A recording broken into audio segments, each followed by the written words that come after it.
जो आपने इस प्रदेश का सत्यानाश कर दिया, जो इस प्रदेश की आपने आर्थिक व्यवस्था जो है तहस नहस कर दी।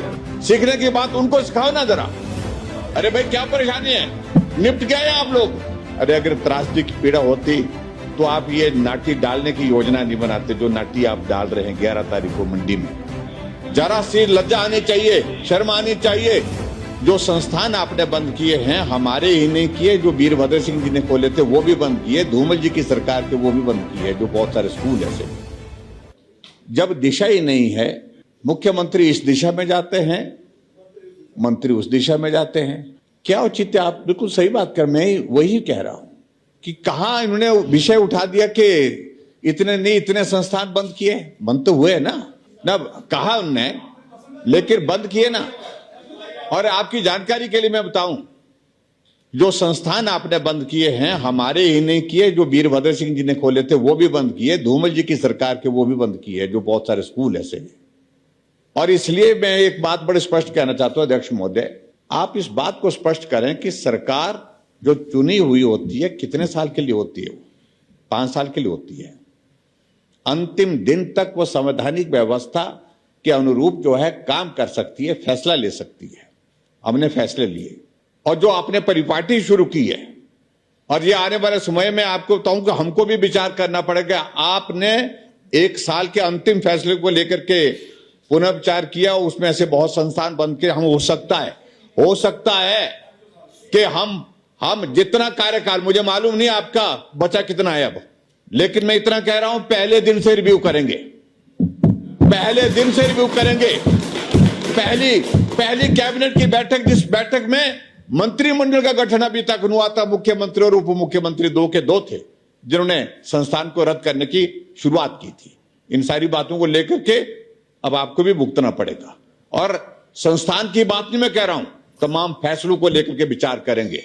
जो आपने इस प्रदेश का सत्यानाश कर दिया, जो इस प्रदेश की आपने आर्थिक व्यवस्था जो है तहस नहस कर दी, उन सारे बातों को लेकर के विचार करना पड़ेगा। दूसरी बात अध्यक्ष महोदय, अरे भाई क्या परेशानी है, निपट गए आप लोग ये सारे। चलिए आ गया। इसलिए अध्यक्ष महोदय, नहीं सीखने की बात नहीं, सीखने की बात उनको सिखाओ ना जरा। अध्यक्ष महोदय आगे की बात कहें, मैं थोड़ा सा इसमें कहूं, अगर पहली बात तो मैं ये जानना चाहता हूं कि इस डिस्कशन का जवाब कौन देंगे? इस डिस्कशन का इसका जवाब कौन देंगे? मंत्री जी वहां नहीं है, मुख्यमंत्री जी वहां नहीं है, कौन जवाब देंगे? यानी कि इसका मतलब कितना गंभीरता से आप सारी चीजों को ले रहे हैं। और मुख्यमंत्री जी हमारे ऊपर बात कर रहे हैं, बार बार कर रहे हैं कि आपने भी 8 महीने जो है शिमला कॉर्पोरेशन का चुनाव जो है वो स्थगित किया था। हमने स्थगित नहीं किया था, कोर्ट में गई थी। सिमी नंदा आपकी काउंसलर थे, वो हाई कोर्ट में गई थी और कोर्ट का फैसला समय पर नहीं आ पाया। प्रयास करते रहे।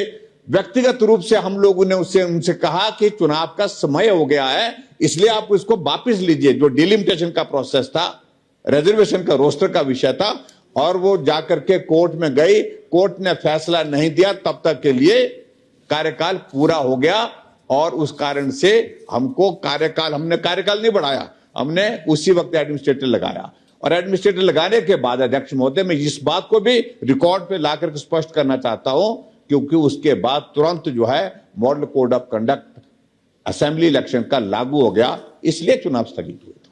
और उत्तराखंड की बात में करेंगे, लेकिन यहाँ की बात करो, आप कहां clarification has come on the record. तो इसलिए ये जो यहाँ एक माननीय सदस्य ने बड़ा भारी जिक्र किया मंडी के उसमें त्रासदी का।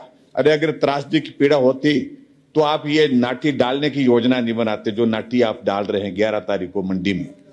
जरा सी लज्जा आनी चाहिए, शर्म आनी चाहिए। 50 लोग तो मंडी में मरे हैं, जिनमें 33 मेरे विधानसभा क्षेत्र हैं।